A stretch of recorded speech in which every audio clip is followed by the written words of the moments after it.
powerful conversations, right? I mean, the opening keynote, Brother James White brought it. Then we turn around and we've got this main keynote panel with all these powerful men, right? Chiefs and attorneys and community advocates talking one across difference, because it was a whole lot of conversation happening in it, and not everybody was in agreement, right? And I love to see that happening. Then we broke out, right, into these different sessions, and we had brothers talking about mentoring and what that really means, right? And what that looks like, not only in our young people, but in our professional environment and everyday space as well. We had, the conversation that was taking place around mental health and just well-being touched me like differently, because those brothers were genuine, authentic, and talking about what we need to be thinking about to cope, how we're dealing with and managing not only our stresses but those of our families.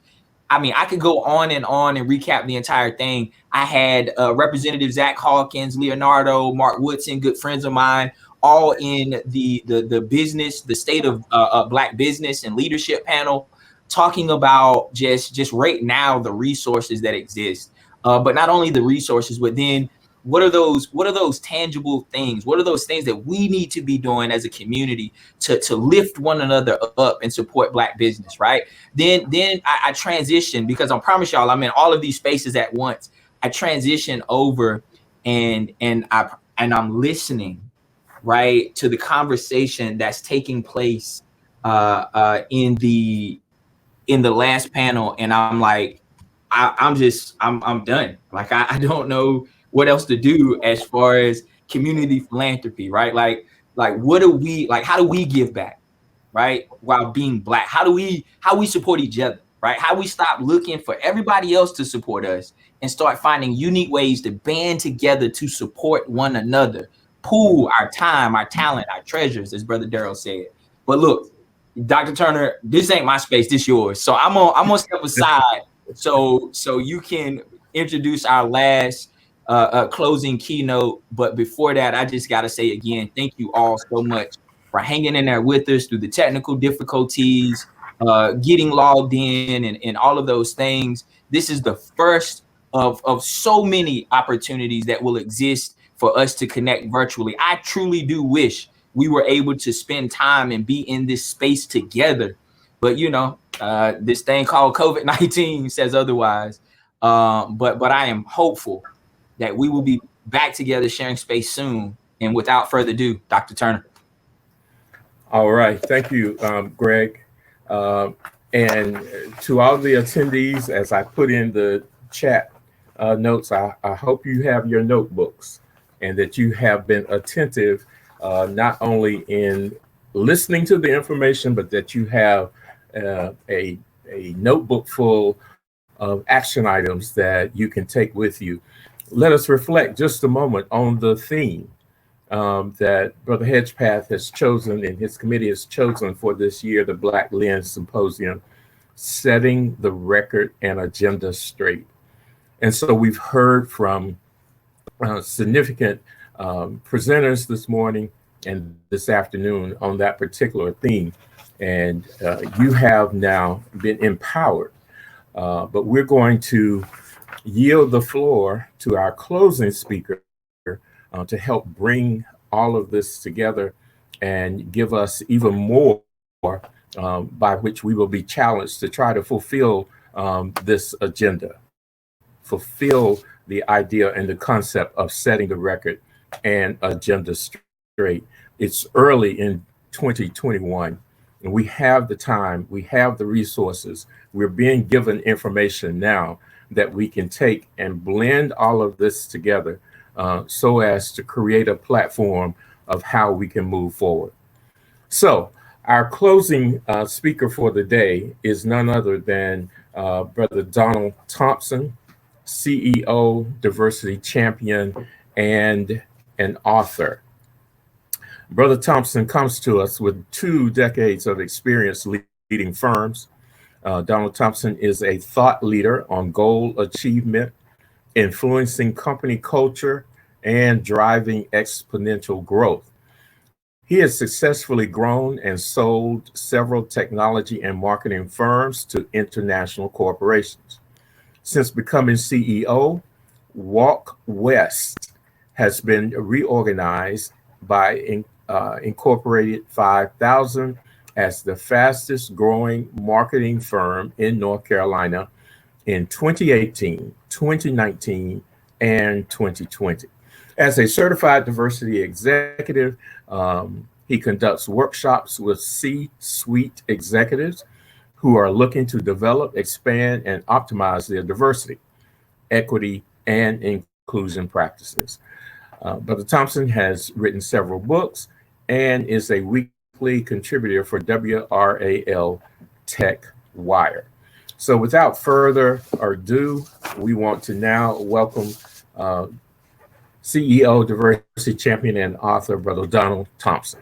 Good afternoon. Good afternoon, and it is my pleasure. Thank you, Mr. Turner, for that thoughtful introduction. I'm going to take the next few minutes and speak on a couple of topics that all weave together around owning 2021. The first is personal branding. What do you need to do to amplify yourself in the social realm, in your networking realm, so that you can maximize the opportunities that are before you? We're going to talk about chasing butterflies. I'm going to talk about the 3 types of people that you need to look at and interact with, and then the 5 pillars for next generation leadership. And all these things will weave together to help us own 2021. A little bit about my background, but I'll be brief. The CEO of Walk West in the digital marketing firm. We talked about also founding the diversity movement, which we've done over the last 2 years. And I've had the opportunity to work with companies of all different sizes as they look to grow their brands, as they look to grow diversity, equity, inclusion, and build winning cultures. And when you think about building a winning culture for a company, one of the things that we also have to remember is companies and organizations are made up of people. And in order for those people to feel that level of belonging so that they can be productive and win, we've got to, in a sense, 2021, retool the way we've thought about how we lead, but more importantly, what is our personal responsibility for our own development and growth in the next decade? So let's talk about branding yourself for a minute.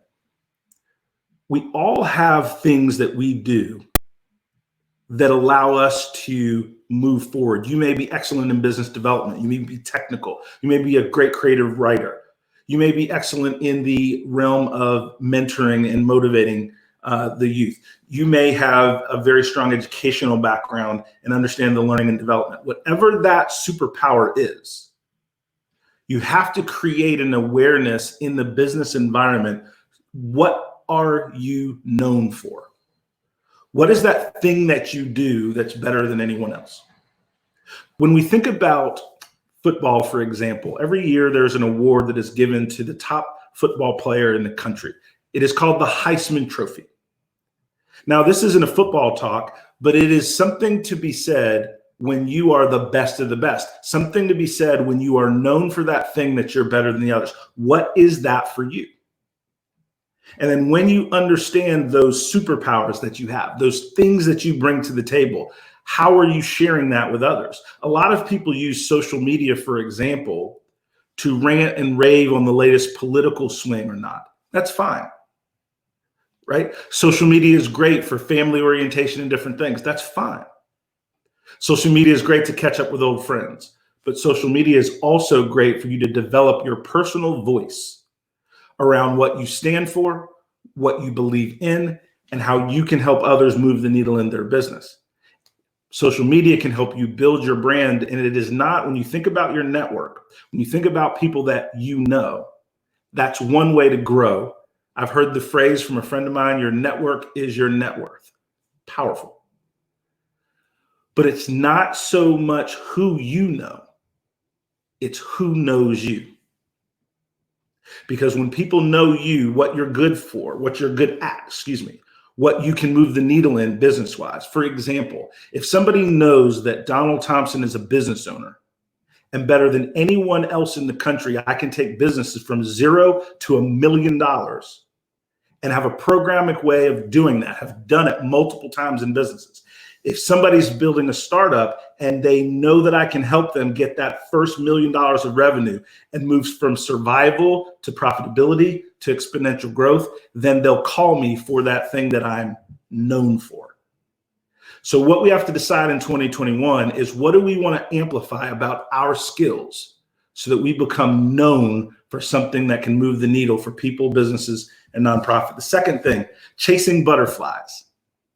I want you to take a step back for a moment and think about a 5-year-old chasing butterflies and how much fun that 5-year-old is having, that 7-year-old is having.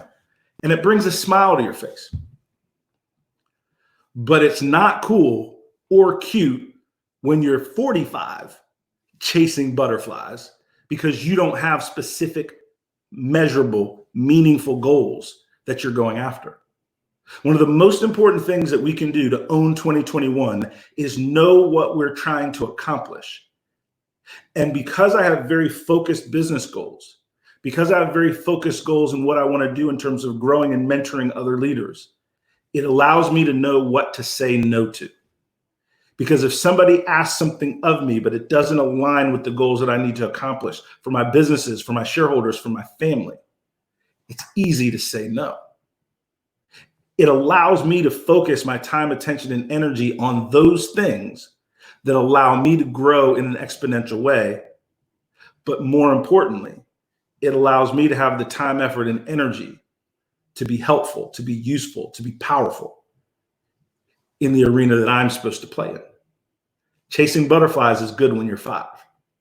But as we grow, we need to have fuzzy goals and not be all over the map, but clear of what we're trying to accomplish and who we want to work with to accomplish those goals. When we think about 2021, when we think about owning 2021, when we think about growth, there's been so many things that have impacted that in a negative way in 2020. We think about a pandemic that's changed our entire world. We think about the racial unrest that has created a highlight on the levels of injustice that, as African-American men, we are not surprised, but we're dealing with the world that is now aware of what we've been trying to say for hundreds of years. When we deal with the most divisive election that I've ever seen, all of those things, and then the associated recession and economic downturn, that is a lot of friction for you to grow. So then it's very important for you to understand the 3 types of people to help you on your way. There's people that can help you, stay close to them. People that can hurt you, keep your eye on them. And then there's people, unfortunately, that just don't make any difference. And any time you spend there is not helping you at all. You need to double down on working and developing and growing those relationships with people that can help you. I'll give you an example. I was working on a financial transaction and got to know several of the bankers in the area and different things. But one of the things that I found out as we were going through this economic crisis and PPP loans and all these different things, how powerful is it if you can call someone in a financial institution that is on the executive team and they can give you advice about how your companies at the right time can apply with the right paperwork already in place, so that any of the rules, absolutely you have to follow them, but the information of how to do it, how to apply the first time, so that all of the benefits of any of the government programs are able to come to you faster, quicker, better. And it's not so much a cut in line, but it's a cut in thought process that allowed us to save time because we knew who to call to advise us in that situation. That's an example of somebody that can help you. We're usually 15 to 20 minutes away from a breakthrough on a problem that we're having by having a conversation, a virtual cup of coffee with somebody that can move the needle with the challenge that you need to overcome. We have to move away from thinking that we have to do everything by ourselves on our own for it to matter.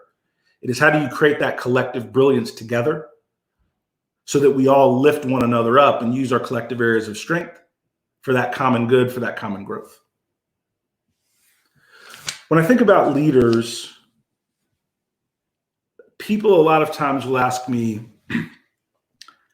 how do I become a CEO? How do I start a business? How do I do these things? One of the things I try to help people understand is, how do you become personally productive first? And by becoming personally productive as a leader, independent of your title, you now give yourself a platform to dream bigger and expand the ability for you to create those dreams into reality, because you're personally productive as an individual. There's 5 pillars to becoming a next generation leader. And this white paper is available on the diversitymovement.com in our resource sections, absolutely free. But there's 5 things that I want to leave you with. 1, we have to learn how to lead multicultural and multi-generational teams. The world is vastly different. And so working with, growing with, leading teams that have very, very different backgrounds is a requirement to grow a business of significance. And those differences aren't always about race. They might be socioeconomic differences, educational differences, people that are from different parts of the country or the world. But multicultural leaders are going to be in high demand. And then people that can work across generations. The second pillar is social media mindset. It is one of the foundation areas that we communicate with one another today. So we need to get good at it, not from a kind of a personal standpoint, but how do we incorporate social media and the power of social media to build our personal brand, the brand of our company, to make sure that in the spaces that matter. For example, I spend more time on LinkedIn than I do on Facebook. Facebook is for friends, families, different things. That's great. But LinkedIn is where business is still done. So my profile on LinkedIn is very strong. The third pillar is learning agility. How quickly can you learn new information, new strategies, and apply them is a superpower. Not just learning for learning's sake, but how quickly can you learn and apply new insight? How quickly will you take the notes that you took this weekend at this session, find the areas that you can work on next week and do it? The fourth pillar, technology. Whether it's learning how to navigate these virtual conferences, whether it's understanding the technology that drives your company, whether it's your customer relationship management system or your financial tools, it doesn't mean you have to know them intimately. It means you have to be technology familiar, because every business is a technology business. Every business uses some form of technology to make it run and be efficient. So we can't be afraid of it. The fifth pillar is how to think like a startup CEO. Your original goal, your original focus, your original thesis for the company is going to change. And how emotionally ready are you to pivot, certainly moving in the same direction for the outcome you want, but maybe a different strategy. Maybe you have to change up the players on your team or in your life to succeed. But a startup CEO understands that the outcome is to grow a great company. How you do it may twist and turn through the process. So we can't be emotionally tied to our first game plan. We have to be willing to pivot and grow and try and fail and adjust.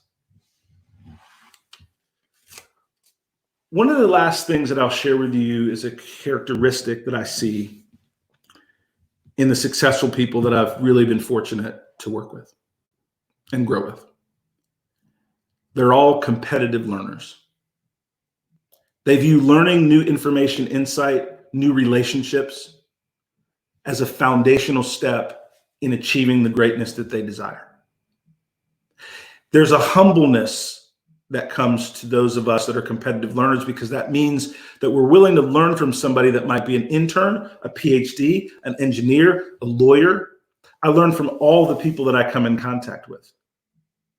Whether it's my kids and what Generation Z is thinking about, whether it is my father, who's a former football coach, and how to teach and coach and grow people to greatness, whether it's my mentor, Grant Willard, who gave me my first software sales position in 1996, and then ultimately turned over the reins to one of the companies that we ran together, and I became president and CEO. By being a competitive learner every day, I wanted to figure out how I could be better tomorrow. And by doing that a little bit at a time each day, you're able to achieve momentum that can create lasting success.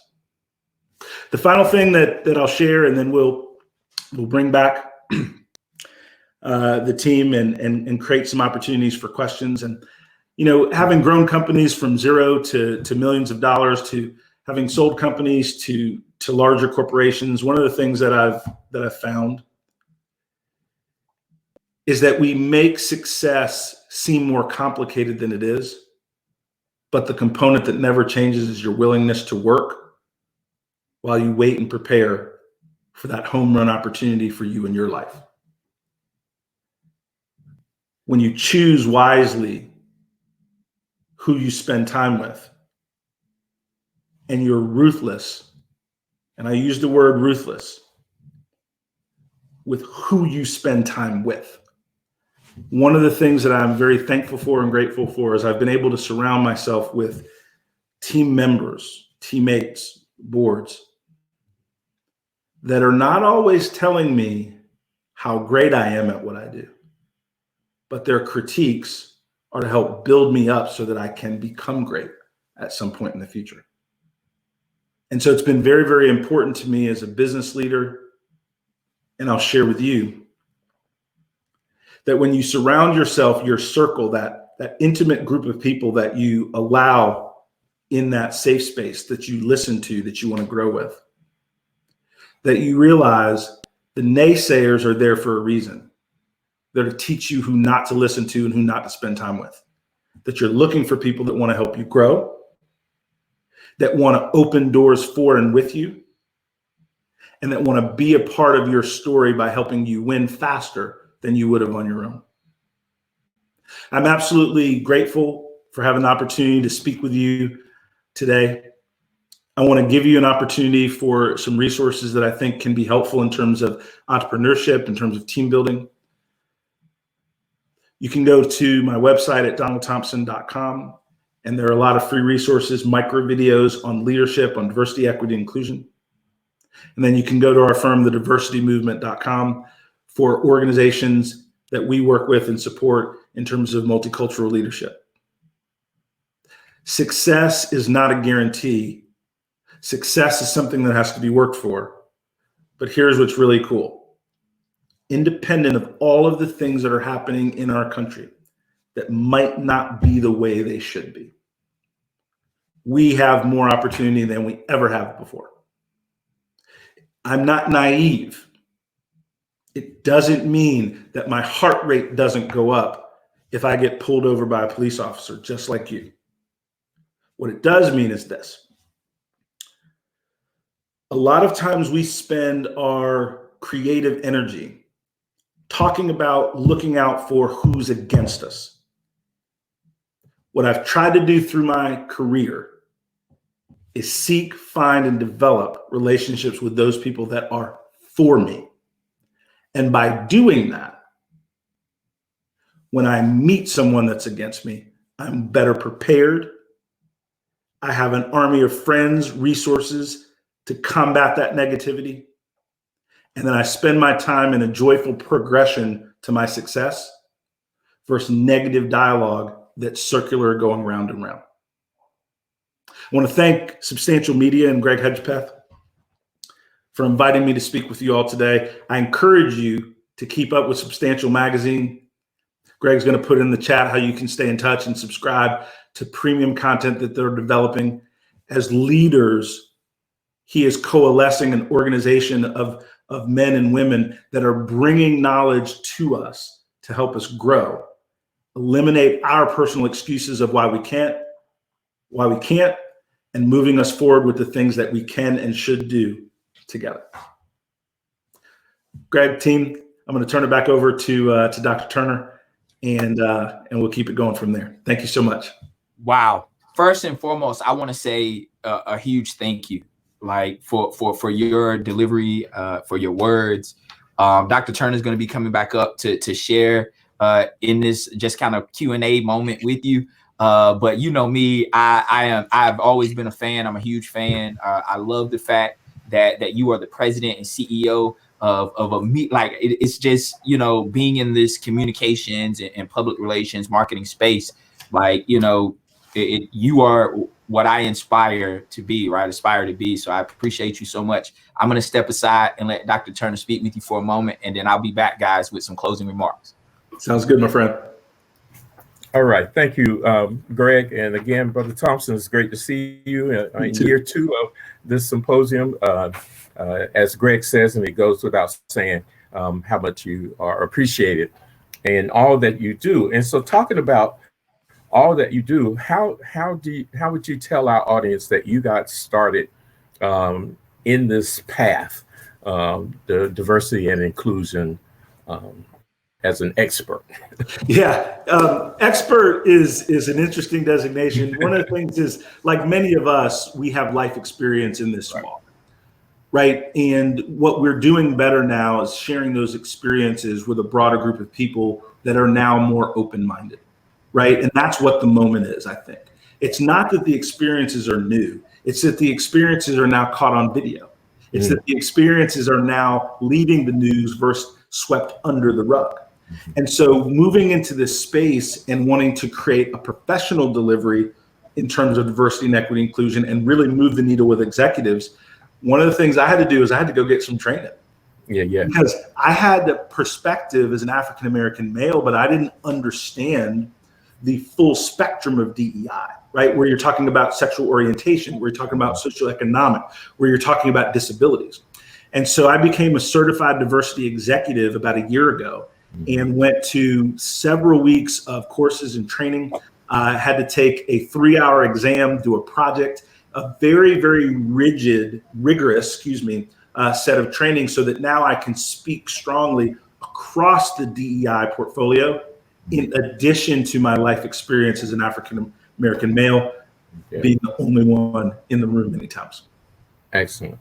So you're sharing with us, we know that you are a much sought after speaker. And as part of your business now, having been certified, do you train? Can people contact you about becoming certified trainers? So one of the things, I'm going to answer that in 2 ways, and that's a great question. So number one is yes. So the certifying organization in Indianapolis that our team went to, and we sent 4 of our executives through this training, they were so impressed with the company that we were building that they made us the exclusive training organization in North Carolina for this CDE designation. And so we're very, very proud of that. So you can go to the diversitymovement.com, and that has a lot of information on training and education that we can provide. So that's number one. The second thing, and this is really important, if you think about moving up in your career, no matter what career you're in, I'll be doing the keynote for city managers across the state in the Southeast. I talk with executives in technology. I'm on the board of Vidant Medical Center in Eastern North Carolina in the healthcare space. Every industry is looking for people that have experience in diversity, equity, and inclusion. And if you want to figure a smart way to raise your competency to stand out above the crowd, I highly recommend it. Because when everything is equal at your bank, when everything's equal at your engineering firm, but you have that designation as a certified diversity practitioner or executive, you then move up because companies are looking for people to show them how to be better. People are becoming more comfortable with why they should, but how do you actually do it? How do you move your recruiting through the HBCU network? How do you actually create an environment that female employees feel belonging and welcoming? Those are things that we learn and teach through the certification programming that will give you a step up in any career that you're going after. Excellent. So you mentioned that people are becoming more comfortable with why this is done, why it's necessary. What do you say to us to go out and tell other people who appear to be uncomfortable? You know, oftentimes I've noticed in higher ed and other areas, when we start talking about diversity training, inclusion, and equity, people on campus or people around us get nervous and start thinking, oh my gosh, I got to go listen to a workshop and Right. learn how to deal with Black people at work. I mean, you know, and I think others probably would ratify what I'm talking about. But how do you approach that? What would you share? Yeah. So number one, I can't make you comfortable if you're uncomfortable, right? So I don't take that charge. What I do is acknowledge it, and then I redirect the conversation to talk about the culture we're trying to build. Mm-hmm. And building a winning culture like a sports team, winning a culture like a wonderful theater production or a music ensemble, means that all the different instruments or all the different roles on a team have to work well together for that team to succeed. So diversity is just not about race. It can be diversity of thought. It can be generational. Yeah. But if we all don't learn how to build a great culture and work together, then our competition will beat us, and then we all lose. And so when I start to talk about culture and teamwork and driving the business forward through understanding and amplifying our differences, people then start to relax because they realize I'm not trying to simply talk to them about race. I'm really trying to talk to them about winning. Mm-hmm. And how do we do that together collectively to where everybody can be a part of that team win? Okay, collectively. Excellent. Well, that you've given me a couple of nuggets to take back the next time I run into a situation like that in my environment. We're going to start moving toward wrapping this up, Brother Thompson. So I want to give you just a couple more minutes to kind of frame your conversation in a way that would give some closing nuggets of wisdom in addition to what you've already shared. But any last thoughts that you might have? I would share one last thought. Okay. Don't let your past be the narrative of your future. We all have peaks and valleys, every one of us. Nobody succeeds just going straight up. Don't let your past dictate the narrative for your bright future. Yeah. Excellent. And to these, if you didn't catch that, because if you go all the way back to our opening speaker who talked about our history and who we are and knowing who you are, and then pulling all of that together now to our closing speaker and what he just gave us, that's the strength that we see when spider webs unite, how they can tie up a tiger. It's an African proverb for you that I'm going to use to close this out now. We would like to thank again, Brother Thompson, for all that you have taken the time out of your schedule to do and to share with us today. We're going to turn now back to Greg Hedgepath, who